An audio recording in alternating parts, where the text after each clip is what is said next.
이어서 2부 순서 진행해 보도록 하겠습니다. 자, 이제 조금 더 이 문제를 빠르게 풀기를 원하는 학생들을 위한 해설 영상이라고 보시면 되고요. 약간 덧대서 쓰면서 지울 건 지울게요.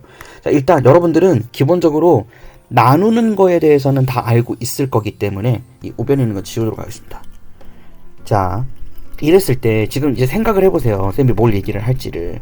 지금 우리가 이 문제를 풀면서 많은 학생들이 일단 저렇게 해서 어쨌든 차수를 줄여나가고 재인수 분해를 하고 나머지의 차수가 다르면 차수를 하나 낮춰서 나누는 식에 대해서 일단 제거를 하는구나 라는 것까지는 이해를 했을 거예요. 자, 그런데 이게 서술형 문제라면은 이렇게 하나하나 한 토씩 쓰는 것도 중요하긴 할 거예요. 그런데 서술형에서는 더군다나 이럴 때 여러분들이 꼭 해야 되는 게 있어요. 연습을 해야 돼요. 이런 거는 항상 처음에 선언을 하고 들어가. 무슨 얘기냐면 일단 귀찮으니까 x제곱 마이너스 3x 플러스 7은 a로 두겠다 라 하자. 이런 말 수학에서 굉장히 많이 쓰거든요. 이게 안타까운 게 원래 공통수학 2에 여러분들 명제라는 단원이 있어요. 거기서 어떤 걸 선언하는 게 있어요. 예를 들면 이런 거야. x 어떤 자연수, 예를 들어서 짝수 x, y가 있을 때 x와 y가 모두 짝수라면 x 더하기 y도 짝수다. 맞나요? 그죠? 짝수 더하기 짝수는 짝수거든요. 이런 걸 명제라 그래요. 그러니까 우리가 뭔가 세팅을 하는 거예요. 그러니까 수학이라는 거는 원래 그렇게 많이 썼어요. 뭔가를 증명하고 얘기를 하려면 간추려서 하는 것이 편하니까. 그 과정을 생략해버리거든요. 정말 수학을 잘하시는 분들은 수식을 많이 안 써요. 머릿속에 우주같이 넓은 수학적 지식과 배경이 있기 때문에 확신이 있으면 아까 쌤이 그랬잖아. 안 떤다고요. 똑같아요. 사람이 손으로 모든 글씨를 다 쓰는 거 귀찮아요. 손 아파 뒤져요. 쌤도 수업하다 보면. 그래서 조금 실력 좋은 학생들 수업하는 게 선생님 입장에서 편해요. 왜? 필기를 덜 해도 되거든. 다 똑같은 거야. 사람이라는 게. 자, 그러니까 이걸 A라고 두는 거예요. 이게 1번 팁이에요. 자, 두 번째 팁에서는 이제 뭘 생각해야 되느냐 하면 쓸데없는 거는 폐기. 안 쓰는 거를 추천을 하는 거예요. 자, 이게 굉장히 이게 여기서 사실은 핵심일 건데, 지금 보면은 이 전체 문제에서 몫이 중요한가요? 아무런 의미가 없었죠. 몫을 구하는데 결국에 어떻게 하다 보니까 몫이 다 맞아서 떨어졌어요. 심지어 여기 있었던 x 빼기 1은 영향이 있었습니까? 없었습니까? 없었죠. 그러니까 우리가 이런 상황에서는 사실 이거를 제대로 풀려면 좀 고급지게 푸는 학생들은 이렇게 풉니다. 자, 첫 번째 문장을 읽는 순간에 일단 초보적인 학생들 같은 경우는 여기서 이제 뭘 시전하느냐면 x 값을 뭘 대입할 게 없지만 이거를 x제곱 빼기 3x 플러스 7의 글을 알파라고 한번 해볼까 이러면서 막 f 알파 더하기 g 알파가 그러면은 이겠네 막 이렇게 쓰고 있는 거예요. 이거는 지금 무슨 행위란 거예요? 나머지가 일하는 걸 읽어서 해석한 거예요. 그럴 필요가 사실 없는 건데 끝까지 읽어보면 뒤에서 뭘 하는지 알거든요. 그러니까 여기서는 결국에 여러분들한테 이거 직접적으로 구하라고 한 게 아니고 마지막에 있는 저 x제곱 빼기 3x 플러스 7이라고 하는 애를 이용을 해가지고 답을 구하라고 한 거잖아요. 그러니까 더군다나 조리제법 쓸 필요도 없었고 물론 마지막에 쓰기는 하지만. 자, 근데 여기서 fx하고 gx를 더했다고 했었을 때 심지어 이렇게도 쓰는 거예요. fx, gx 이렇게. 물론 이제 이럴 때는 말은 해주긴 해야 돼요. 요렇게 쓰겠다. 근데 그게 뒤에 가서 여러분들이 서술형을 쓰다 보면 그게 더 편해요. 그런 거 많이 느낄 거예요. 자, 이거 두 개를 더했을 때 얘가 결국에 a로 블라블라 나머지가 2다. 이렇게. 그죠? 그 다음에 여기서 fx 빼기 2gx 이거는 개수 있어요. 이거는 좀 써도 되지. x 빼기 1의 a 에다가 나머지 쭉쭉쭉 b다. 이렇게 써요. 아니면은 쌤이 했던 것처럼 R2라고 쓰든지. 자, 그런 다음에 이제 뭐 하면 돼요? 야, 어차피 이거 더해가지고 3fx 구할 거야. 그런데 이 계산을 하는 과정에서 여기 왼쪽에도 식이 있지만 지금 이 왼쪽에 있는 식을 보세요. 여기는 x 빼기 1의 곱이랑 x제곱 플러스 3x 플러스 7의 곱이 어차피 나눗셈이라는 기본 포맷을 여러분들이 제대로 개념을 알고 있으면요. 요거 말하는 거야. 요거. 그러니까 다항식의 나눗셈은 나누는 식과 몫의 곱, 그 다음에 나머지밖에 없다. 이게 기본 폼이다. 이거를 딱 장착을 하고 있잖아요. 그러면은 여러분들이 흔들림 없이 어차피 이 두 개를 합쳐서 대상이 되는 A로 묶어야 되니까 어차피 A가 대상이잖아요 지금. 그러면 얘를 A로 공통 인수로 묶겠네.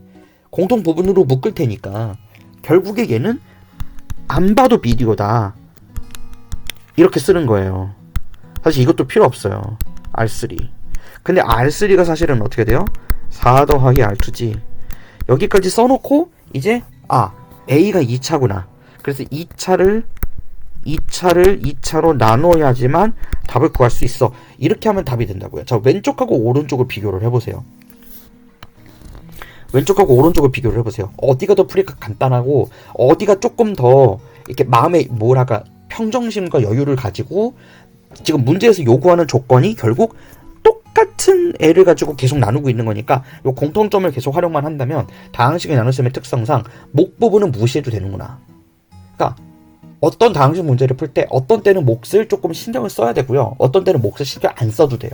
그거 어떻게 나누죠? 그거를 몫을 직접적으로 구하라고 하거나 몫이 어떤 문자가 있거나 몫을 문자로 둬야 되거나 이런 상황이라면 여러분들한테 몫을 물어봐요. 그러겠지. 어차피 다항식의 나눗셈에선 F, A, Q, R 4개의 요소밖에 없어요.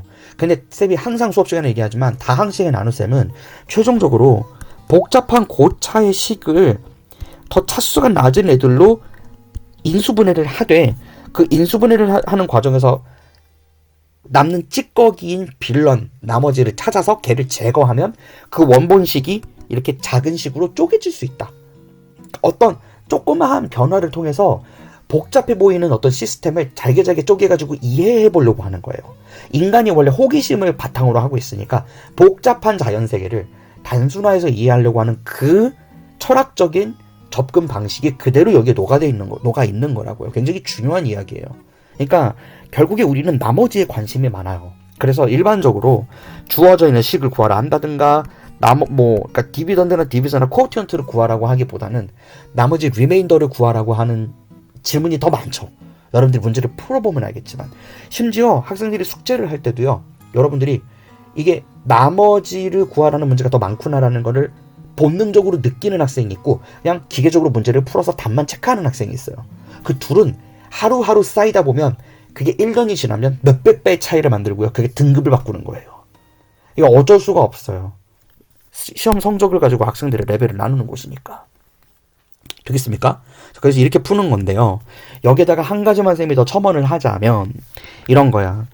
학생이 어떤 질문이 있었는데 이 나머지가요. 곱셈을 한 게 안 바뀌나요? 그러니까 무슨 얘기냐면 예를 들어서 이런 경우를 예를 들면 좋을 것 같아요. 자, 쌤이 예를 제대로 들 수 있을지 모르겠는데 4x제곱 플러스 4x 플러스 1을 갖다가 뭐라고 해볼까? x 플러스 1의 제곱으로 나누겠대요. 그럼 이거 사실은 대충 감 잡히죠. 이거 지금 이걸 x 플러스 1의 제곱으로 나눈다고 하면 숫자 복잡한데 x 플러스 1로 나눈다고 할게요. 그냥 쉽게. 그럼 얘는 4x로 묶으면 x 플러스 1 되고 나머지가 1이죠. 그쵸? 근데 만약에 얘를 2 곱하기 x 플러스 1로 나눈다라고 하면 어떻게 될까요?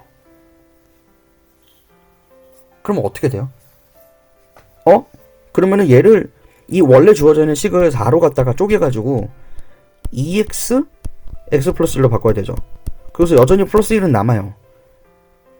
그러면 2하고 여기 x를 묶어서 몫이 바뀌죠. 그러니까 우리가 다항식에서 몫을 그러니까 어떤 전체적인 식에 대해서 나누는 식을 딱 지목해서 바꾸는 게 아니면 그러니까 나누는 식을 지목해서 바꾼다는 건 그 나누는 식에다가 전체적인 식에 대해서 그 나누는 식을 바꾸는 과정에서 전체의 식이 바뀌면 나머지도 바뀌어요. 예를 들면 지금 여기에서 주어져 있던 이 상황이 만약에 나눗셈이 안 되는 상황이라면 이게 2로 표현이 안 되는 상황이라 볼게요. 만약에 x 플러스 2로 나눈다. 예를 들어서 그럼 이거는 x 플러스 2로 나누게 되면 이거 여기 2배 바로 못해요. 그럼 양변에 어떻게? 곱하기 2를 하거든요. 전체. 그래서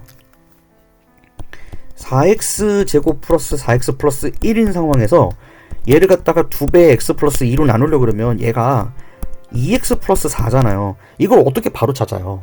그래서 얘는 2의 x 플러스 2로 지금 일단 바뀌게 되는데, 기존의 식에 대해서 x 플러스 2로 나눌 수 있었다 할지라도 결국에는 얘를 뭔가 해야 되는 거죠. 지금 일단 조리제법을 한번 써볼게요. 테스트 삼아서. 그러면 마이너스 2로 나누니까 4를 내리고 마이너스 8을 올리고 마이너스 4를 내려서 마이너스 8을 하니까 이게 마이너스 7이 나와서 이게 마이너스 7이 지금 남는 수인 거죠. 자, 근데 얘를 갖다가 2배의 x 플러스 2로 한다 하더라도 결국 2배의 x 플러스 2가 바뀌는 게 있나요? 그러니까 x 플러스 2로 나눈다는 상황하고요, 2배의 x 플러스 2로 나눈다는 상황하고, 우리가 조리제법도 결국에는 인수정리를 쓰는 거잖아요. 그러니까 어떤 대상되는 식에 대해서 나누는 식 자체가 걔를 0으로 보내는 값을 전제로 조리제법을 쓰고 다항식으로 나누죠. 그렇게 하는 거죠. 그랬었을 때 비록 이 x 앞의 개수값은 지금 여기서 지금 바깥 부분이 2로 바뀌긴 했지만 이게 지금 곱하기로 연결되는 거고요. 결국 똑같은 x 플러스 2로 약분하고 있는 거 보여요? 그죠? 그러면 이 밑에 결과는 또 어떻게 돼요? 결국 같아요. 그런데 어떤 학생이 이제 질문을 했던 게 뭐냐면, 나머지는 어떻게 되냐는 거예요. 근데 이 기본적인 처음에 쌤이 이거 출발했을 때 썼던 식을 잘 보세요. 목하고 나누는 식은 곱으로 연결되어 있죠. 그러니까 링크가 걸려있다고 생각하면 돼요. 쉽게 얘기를 하면 뭐 영화 퍼시픽 림 같은 경우에 예를 들어서 하나의 로봇을 2명이 조절을 하면 그때 뭐 드리프트라는 개념이 있어가지고 한 사람의 과거의 기억을 다른 사람이 공유를 하잖아요. 그러니까 이게 서로 영향을 주는 관계예요. 이게 곱하기가 되었으면 서로 영향을 주는 관계이다 보니까 한쪽이 바뀌면 다른 쪽이 바뀌어요. 왜냐면 전체적인 식이 바뀌지 않으려면 그렇게 해야 되니까. 그러니까 식이 갑자기 뭐 2배가 된다든가 이런 상황이 아닌 걸 얘기하는 거예요. 근데 나머지는 더하기로 떨어져 있어요. 그러면 이 앞에 있는 A라는 애가 아무리 바뀌어도 A가 2배가 되면 몫은 2분의 1이 되고 A가 3배가 되면 몫은 3분의 1이 되겠지만 A라는 본질만 바뀌지 않았다면 이 나머지가 바뀌나요? 더하기 개념이니까 안 바뀐다는 거죠. 그러니까 양변에다가 전체적으로 곱하기 2를 해서 지금 여기 위의 상황처럼요. 아까 fx 플러스 gx가 됐던 1에다가 결국 어떻게 했어요? 2배를 했지. 이렇게 전체가 바뀌는 거는 영향이 있어요. 나머지가 바뀌겠지. 근데 다항식을 나누는 과정에서 디비저랑 코오티언트 중에 둘 중 하나를 건드리더라도요, 그 외적인 앞뒤에 있는 더하기나 빼기 사칙근산에 아무 짓도 하지 않는다면 나머지는 절대로 바뀌지 않습니다. 이걸 알아두세요. 오케이? 그러니까 나머지가 바뀌지 않는 상황이 다항식에서 2개가 있는데, 첫 번째 상황은 목과 나누는 식 사이에서만 뭔가 변형이 있고요. 그게 전체적으로 나누는 식에 아무런 변화를 주지 않았다면 그럼 나머지는 변하지 않아요. 또 하나, 전체적인 식에 대해서 뭔가 곱하기를 하거나 더하기를 하거나 빼기를 하거나 나누기를 하면 나머지도 바뀌어요. 근데 그런 상황이 아니라면 나머지는 절대 안 바뀌어요. 그러니까 예를 들어서 지금 여기 4x제곱 플러스 4x 플러스 1 상황에서 내가 얘를 x 플러스 1로 나누다가 x 플러스 2로 바꿨어요. 그럼 바뀐 거죠. 그럼 이건 나눈 거죠. 그죠? 이거는 나누기를 하는 나누는 식이 바뀐 건 맞아요. 그런데 만약에 x 플러스 1로 나누다가 그거를 2배 x 플러스 1로 나눈다고 해볼게요. 조리제법을 여러분들이 쓸 때를 잘 생각해보세요. 그리고 나머지 정리를 적용할 때를 생각을 해보세요. 여기 이 두 개, 비록 하나는 앞에 2배가 되긴 했지만 여기 나머지 정리를 쓸 때 얘를 0으로 보내기 위해서 이 나누는 식에다가 x에다 마이너스 1 대입하죠. 그거는 위아래에서 바뀌나요? 안 바뀌나요? 안 바뀌어요. 그러니까 나누는 식의 x의 개수나 상수항의 개수가 물리적으로 바뀌어서 조립제법을 썼었을 때 또는 나머지 정리를 쓸 때 그 x에 들어가는 입력값이 얘를 0으로 보내기 위한 근이 되는 그 값이 바뀌는 게 아닌 한, 아무리 나머지나 몫이나 나누는 식의 앞에 개수가 몇 배가 되든 몇만 배가 되든 몇십만 배가 되든 나머지는 바뀌지 않습니다. 이게 굉장히 중요한 사실이 관계인데 학생들이 많이 헷갈려 해요. 왜냐면 나머지 정리라는 게 결국 뭔데요? 그 나머지 정리는 나누는 식이 바뀌지 않는 한 나머지는 바뀌어요? 안 바뀌어요? 안 바뀌어요. 나누는 식의 차수가 바뀌면 나머지 바뀌어요? 안 바뀌어요? 차수 때문에 바뀌어요. 나누는 식을 0으로 보내는 방법이 바뀌었어. x를 1 넣었을 때랑 x를 2를 넣었을 때 좌변 우변의 값이 달라져요? 안 달라져요? 달라지잖아요. 근데 나누는 식 앞에 제 아무리 개수가 몇 배가 된다 할지라도 그것이 전체 식의 몇 배가 된 게 아니고 그 자체에서만 식의 몇 배가 된 거라면, 그래서 왜 우리 그랬잖아, 조리제법의 확장에서 보면 x 플러스 1로 나눌 때하고 2x 플러스 2로 나눌 때랑 다르죠. 그러니까 2x 플러스 2의 경우에는 x를 마이너스 1로 하지만 얘를 2배로 바깥에 공동 인수를 꺼내서 2배가 되기 때문에 여기 여러분들이 이거 조리제법 하고 나서 몫을 어떻게 해요? 2분의 1로 나누죠. 그지 왜 했어요? 전체적인 식이 2배가 된 게 아니거든요, 이 식은. 그러니까 갑자기 나누는 식 앞에 2배가 된 거를 목도 2분의 1을 해줌으로 인해서 그걸 널리파이 한다 그래요. 제거해버려서 식의 변형은 있을지언정 식의 변화를 주지는 않겠다, 이런 말인 거라고요. 뜻이 이해가 되나요? 그러니까 나머지는 직접적으로 건드리는 게 아닌 이상, 나머지를 직접 건드릴 수 있는 방법은 두 가지밖에 없어요. 나머지 정리에 들어가는 x의 입력값을 바꾸거나 아니면 전체 식을 뭔가 건드렸거나, 이러면 나머지는 바뀌어요. 근데 그게 아니라면 바뀌지 않습니다. 됐습니까? 굉장히 중요한 개념이고요. 다항식의 나눗셈에 대해서 여러분들이 항상 고민이 많아요. 매번 패턴이 바뀌고 그렇지만 기본적으로 대수에서는 나누려는 대상이 되는 식은 디비던드는 고정시켜 놓고 그 안에서 목과 나누는 식과 나머지가 계속 바뀌는 그런 패턴이에요. 그게 전부인데 이게 공통 부분이 안 보인다든가 뭔가 힌트가 발견이 안 됐다든가 그러면 안 풀리는 거죠. 앞으로 그런 상황들을 많이 만날 것이고 계속해서 주기적으로 이런 관련된 해설 영상들도 올릴 겁니다. 그러니까 계속 지속적으로 봐주시고요. 강의 끝까지 들어주셔서 너무 감사합니다. 사랑해요.